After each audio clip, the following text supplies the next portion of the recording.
Chama Marilu Cabanhas. Bom dia, Marilu.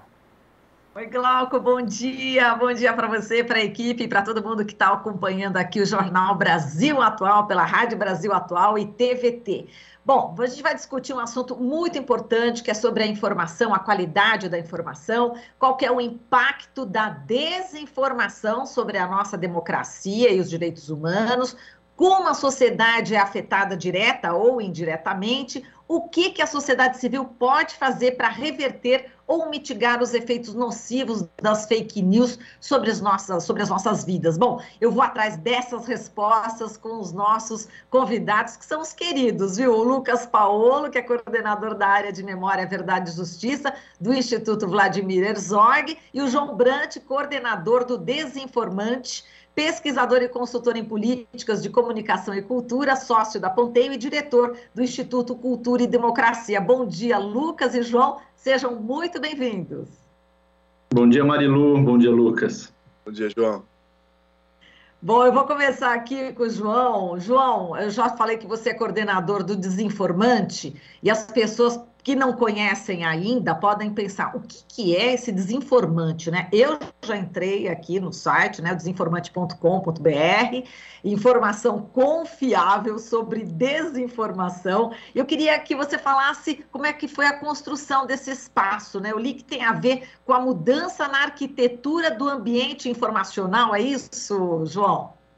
Olha só, Marilu, o Desinformante é um projeto que nasce justamente de uma inquietude sobre o tamanho que a desinformação, do impacto da desinformação na democracia brasileira, nas lutas sociais brasileiras, e, ao mesmo tempo, a nossa dificuldade em reagir, vamos dizer assim, indo além do varejo. Uma coisa é a gente conseguir olhar para cada fake news, responder, você tem um movimento socioambiental fazendo isso, um movimento de direitos humanos fazendo isso, mas a gente falava assim, a gente precisa dar um zoom out aí, a gente precisa olhar para isso no atacado.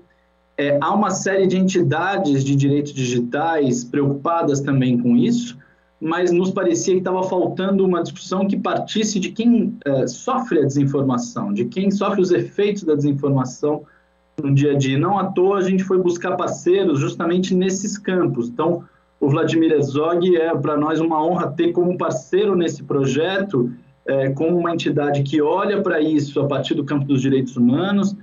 Nós estamos discutindo outras parcerias aí no âmbito da luta contra o racismo, de justiça racial, no campo socioambiental, e justamente com dois objetivos básicos. Primeiro, entender melhor o problema e o impacto que ele tem sobre a democracia e a justiça social no Brasil, e dois, pensar soluções estruturais, que não sejam só apagar o fogo do dia.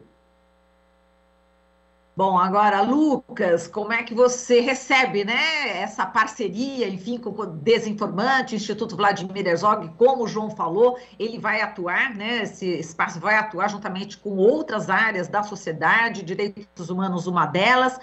Qual que é essa preocupação também do Instituto Vladimir Herzog em relação à desinformação? Qual que é o impacto que existe na área de direitos humanos, Lucas, e a importância dessa união?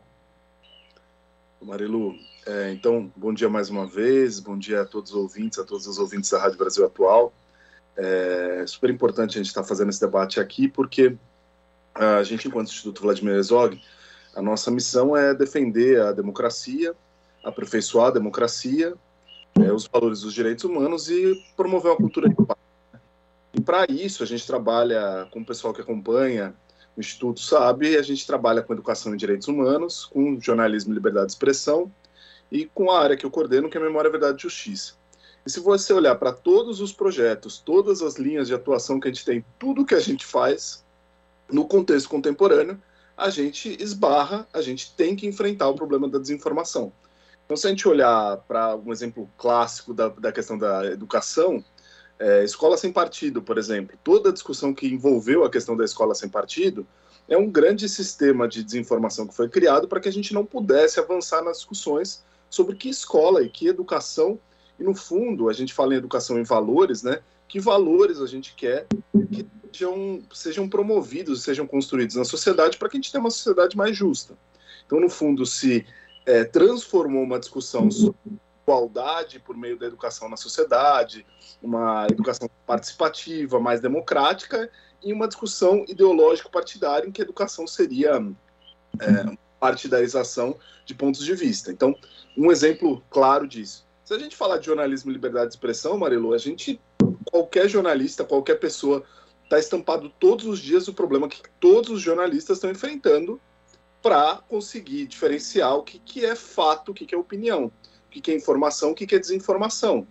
Como conseguir fazer um jornalismo de qualidade, conseguir continuar fazendo um jornalismo de qualidade, quando a gente tem redes de atuação de desinformação estruturadas e funcionando, inclusive, à base de mobilização de governantes, como é o caso do presidente Bolsonaro. E, por fim, se a gente pegar a área de memória, verdade e justiça, desde 2014, o que a gente vê em pós-Comissão Nacional da Verdade, mesmo antes já havia, mas pós-Comissão Nacional da Verdade, a gente vê um discurso negacionista e revisionista da história, que é um discurso também que apela para desinformações. Então, por exemplo, falar que existia no país uma tentativa de golpe ou de revolução comunista em 1964, eu sempre falo que isso é ou desinformação ou falta de percepção de grau das coisas. Dizer que haviam pessoas que queriam se organizar em partidos comunistas e achar que por causa disso você tinha uma iminente revolução comunista em curso que foi freada por uma ditadura, é uma grande construção inverídica e que não tem fundamentação em fatos, né? E a gente vê hoje que nessa discussão de memória, verdade e justiça, comemoração do golpe, apologia torturadora, a gente vê que tem uma série de desinformações que são construídas para negar os fatos históricos e toda essa construção que a gente fez para contar a verdade da memória do que aconteceu no país, né? Então, para a gente, o Instituto Vladimir Herzog é fundamental, por esse pouquinho que eu falei aqui, trabalhar com a temática. Muito bem. Agora, João, você viu que o Lucas atrás, né, 1964, já tinha aí essa desinformação, e eu queria que você falasse a respeito do Brasil hoje. A gente tem mergulhado aí na área política, desde o golpe da presidenta Dilma, na área sanitária com a pandemia, num mar de desinformação total, né? Com isso afeta também, obviamente, como o Lucas falou, os direitos humanos, a democracia. Agora, eu queria que você explicasse a questão da desinformação e de fake news e quando isso começou a se acirrar. Olha só, Marilu, se a gente olhar para a história, é verdade que a gente tem casos de boatos ou fake news desde a Bíblia, ou talvez antes. A questão é que este impacto e este volume, e digamos assim, este grau de proteção oficial às fake news se deu a partir da década de 2010. Eu digo proteção oficial quando a gente fala, a gente criou máquinas que, pela sua arquitetura, pela sua lógica, ajudam a dar propulsão, a dar tração para esses boatos, para essas notícias falsas, num volume, numa rapidez e, portanto, num impacto que a gente não conhecia antes.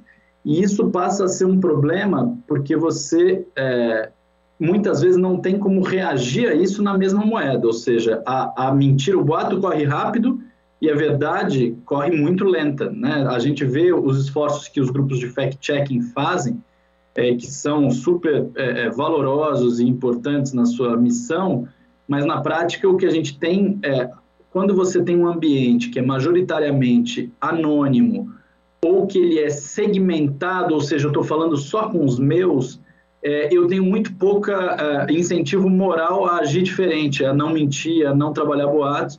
Você cria uma série de incentivos à mentira e à desinformação. Então, na prática, o que a gente viu é o seguinte, a montagem quando as redes sociais reorganizam o debate público, a gente passa a falar muito só com os nossos. E, ao mesmo tempo, você tem ambientes como o WhatsApp, onde você pode se comunicar circulando mensagens que ninguém sabe quem mandou pela primeira vez e que tudo bem, porque a pessoa não vai ser responsabilizada legalmente, nem moralmente por aquilo. Você criou um convite, né, um incentivo muito grande à desinformação. E é sobre isso que a gente está querendo discutir. Nós precisamos, então, entender por que a gente entrou nesse mundo, nesse delírio, né? O Lucas, outro dia, escreveu um texto dentro do projeto, que logo deve sair, e que ele traz uma dimensão aí psicanalítica. Nós estamos numa abordagem, o ambiente informacional cria um nível de delírio coletivo em torno de algumas questões que a verdade evapora. Então, nós precisamos conseguir discutir isso a sério, porque o impacto disso nas questões sérias do Brasil, nós não estamos falando só de, vamos dizer assim, de delírios que têm impacto não sério, em questões não sérias, nós estamos falando da democracia, da presidência da República, nós estamos falando de eleições, né? Todo o debate do voto impresso é um ótimo exemplo. Nós estamos falando sobre queimadas na Amazônia, nós estamos falando sobre massacres nas periferias das grandes cidades, tudo isso protegidos por desinformação. Então, o uso dessa desinformação para fins políticos é uma combinação super explosiva aí que a gente está preocupado, além do uso dessa desinformação para fins financeiros, econômicos. Tem gente ganhando muito dinheiro produzindo desinformação, porque a desinformação interessa, né? É um sensacional. Aquilo que a gente conhecia como sensacionalismo foi ganhando, digamos assim, desdobramentos e virando não só sensacionalismo, mas como caça-cliques a partir de mentiras mesmo. Ô, João, eu não sei, eu estou acompanhando internamente aqui para mim, mas tem algum momento que você fica sem a imagem, eu só peço aqui, estão vendo, vocês estão vendo, peço aqui o retorno também. Nós estamos te vendo e me pareceu...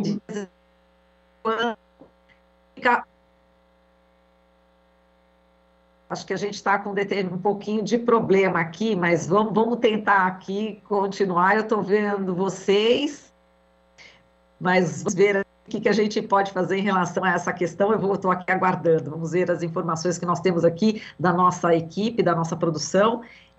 Parece que a nossa produtora vai conectar todo mundo novamente para a gente continuar, tá bem? Então, a gente já volta.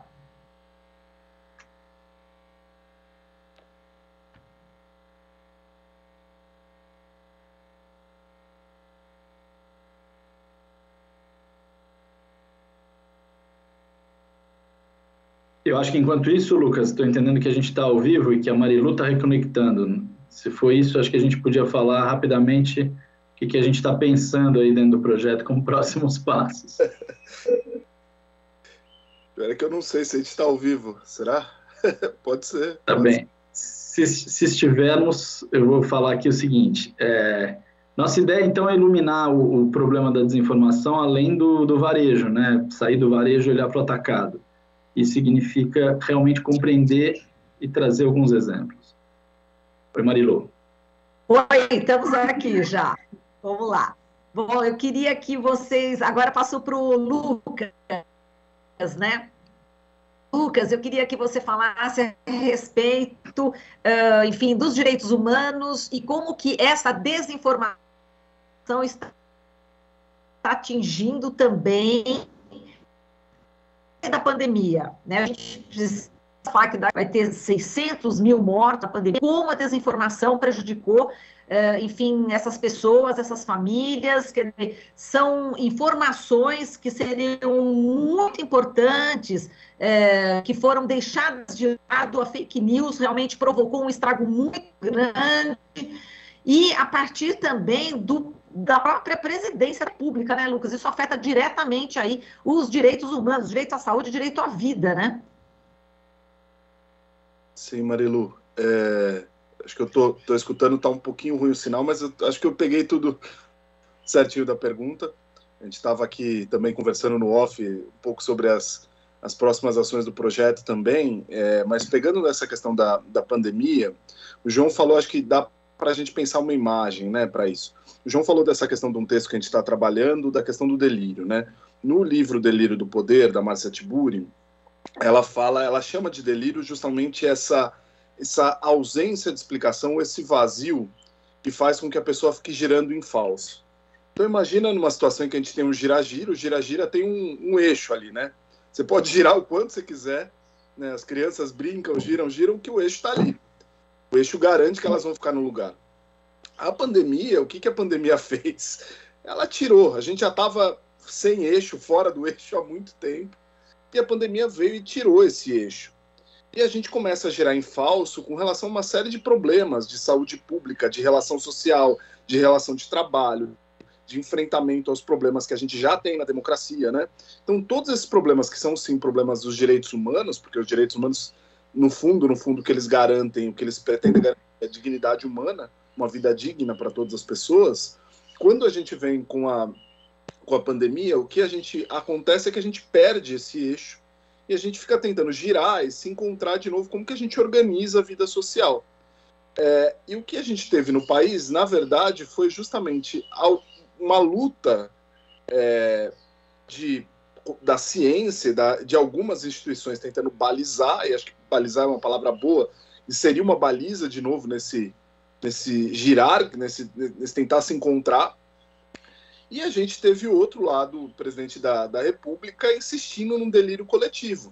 Então a gente tem várias figuras desse delírio coletivo. A gente pode pensar tratamento precoce, cloroquina, tudo isso que foi comprovadamente, foi mostrado que não é eficaz, até não vacinação, não uso de máscara, a ideia de que se atingiria uma imunidade de rebanho. O que se construiu no discurso público seria uma espécie de delírio no qual, onde havia ausência de sentido e explicação para as pessoas se acomodaram. Não, então vai todo mundo se contaminar e a gente vai voltar à vida normal, né? Aquela velha discussão de voltar à vida normal, voltar à economia. E a gente ficou girando em falso nisso. Porque a gente tinha não só o presidente da República inventando uma mentira para reorganizar a sociedade, que levou esse delírio coletivo, que são essas 600 mil mortes, né?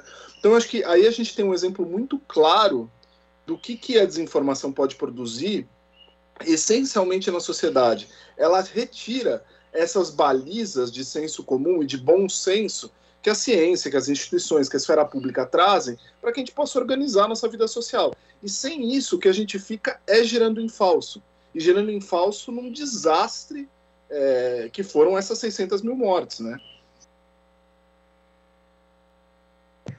Exato. Agora, João, queria que você falasse sobre aí os próximos debates, parece que vai ter um ciclo de debates, não é isso? Eu queria que você falasse sobre esse momento também de discussão importante.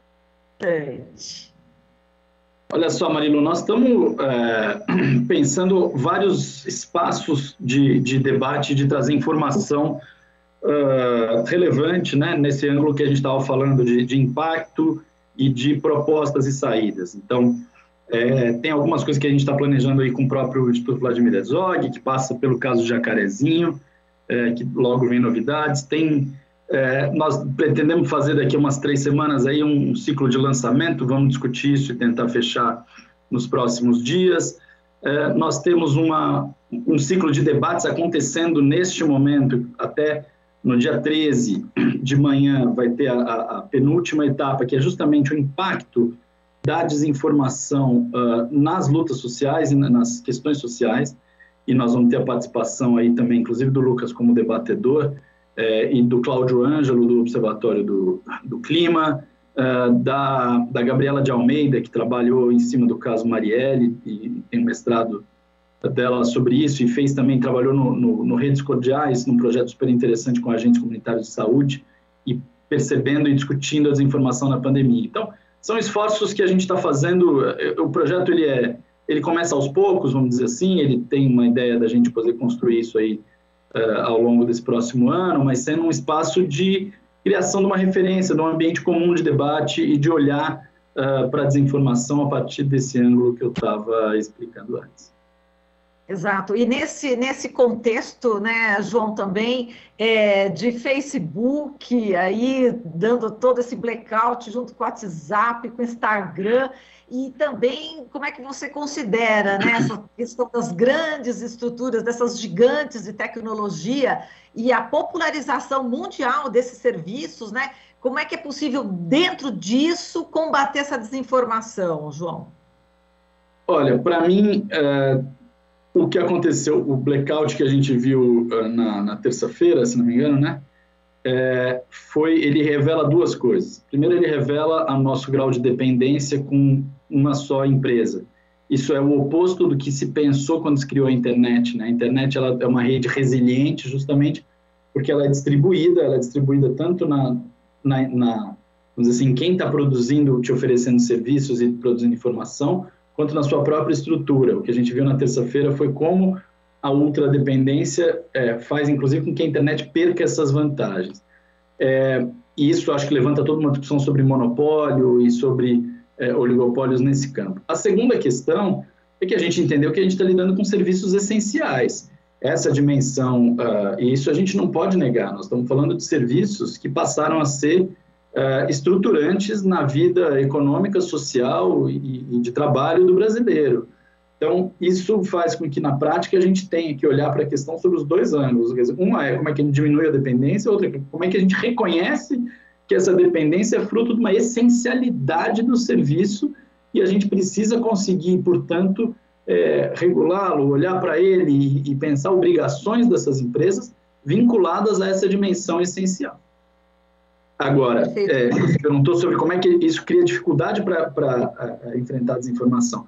Uma dificuldade imensa na medida em que as empresas, na prática, lucram com a desinformação. E aí a gente precisa conseguir reinverter esse ciclo e, dentro dessa discussão de que eles são serviços essenciais, nós precisamos trazê-los para determinadas obrigações de interesse público que hoje não estão postas. Exato. E, Lucas, como é que você vê, né, como é que as instituições têm enfrentado esse problema no Brasil e depois já complementa, já que o João falou que você vai participar no dia 13 também desse ciclo de debates, e aí você também pode falar sobre o tema que você vai abordar. Tá, legal, Marilu. Não, acho que as instituições, como o João falou, e eu acho que esse projeto Desinformante, ele tem essa qualidade fundamental para o momento presente, que é tentar mostrar a ramificação do problema, né, as várias instâncias e como lidar com ele, como tentar transformar ele. E justamente o que eu acho que as instituições estão tendo dificuldade de lidar é com a questão estrutural do problema, entender que esse problema, como o João estava falando, ele vai ter várias, como a gente falou aqui, se a gente for olhar por diversos aspectos, ele tem várias instâncias de atuação. E por que isso é importante, a gente ver que é um problema estrutural? Porque a gente precisa ter uma resposta estrutural também. A gente precisa falar de regulamentação, dos veículos, das plataformas, dos meios de comunicação, redes sociais, nesse sentido que o João está falando, de que sejam voltados ao interesse público, porque eles são parte fundamental da produção de saber, de conhecimento, de interesse e de riqueza pública hoje, né? A gente viu esse apagão aí, as pessoas ficaram sem conseguir trabalhar. Então, a gente precisa ter uma resposta estrutural ao problema nas diversas instâncias das instituições, né? Eu acho que a gente começa a ter uma resposta, ainda que tímida, mas importante, no sentido do poder legislativo, nas discussões do poder legislativo, e também no poder judiciário. O que a gente precisa ver, e aí é fundamental essas também discussões promovidas por organizações da sociedade civil, por projetos como esse, que forcem o poder executivo também a tomar como um problema para si, e aí você tem que ter soluções também capilarizadas, né? Então, tudo bem, você tem estruturações mais macro para resolver o problema, que passam por esferas legais e por esferas jurídicas, mas você tem que ter também políticas públicas, né? Como é que a gente enfrenta o problema da desinformação com políticas públicas? E aí vai passar, e essa é outra virtude gigante do projeto, vai passar necessariamente por discussão sobre o que é o jornalismo, o que é a educação, como que se enfrenta o racismo, como que se enfrenta o problema ambiental, como que se enfrenta a questão da memória. Então, falar de políticas públicas para lidar com o problema da desinformação também é um aspecto fundamental que a gente vai estar debatendo. E aí, semana que vem, a gente vai estar nesse debate, no dia 13, que vai ser super importante. Eu acho que estou pensando numa contribuição na linha desse texto que o João falou, que a gente vai publicar, e que tem muito esse sentido de pensar o que a desinformação produz, não apenas o que ela é, né? A gente fica nessa discussão, má informação, informação incorreta, mentira, é rumor, é boato, etc. Como que essa informação é disseminada? Normalmente a gente fica nessas duas discussões, e eu acho que é importante a gente começar a discutir estruturalmente o que a informação produz também, como ela está destruindo a vida de muitas pessoas, a desinformação. Então, tentar trazer isso, e tenho certeza que o debate semana que vem vai ser muito, muito importante. Qual o canal que a gente pode acompanhar esse debate? Olha, ele vai ser transmitido no YouTube, no canal do Instituto LGPD. A gente está fazendo ele numa parceria do Instituto Cultura e Democracia, do Monitor do Debate Político no Ambiente Digital da USP e do Instituto LGPD, quem tiver curiosidade, é na quarta-feira, então, dia 13, às 9 da manhã, no YouTube, no canal do YouTube do Instituto LGPD.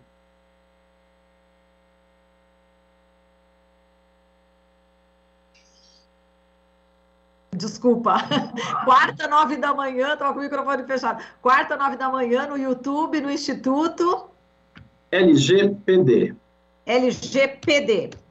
Isso. Muito bem. LGPD. Tá. Vou colocar, inclusive, aqui no chat aqui do YouTube, da rádio e da TVT também. Tá certo. Tá. É quarta-feira, 9 da manhã, então terminou o Jornal Brasil Atual. Pronto, o pessoal já está pronto para acompanhar aí exatamente esse debate.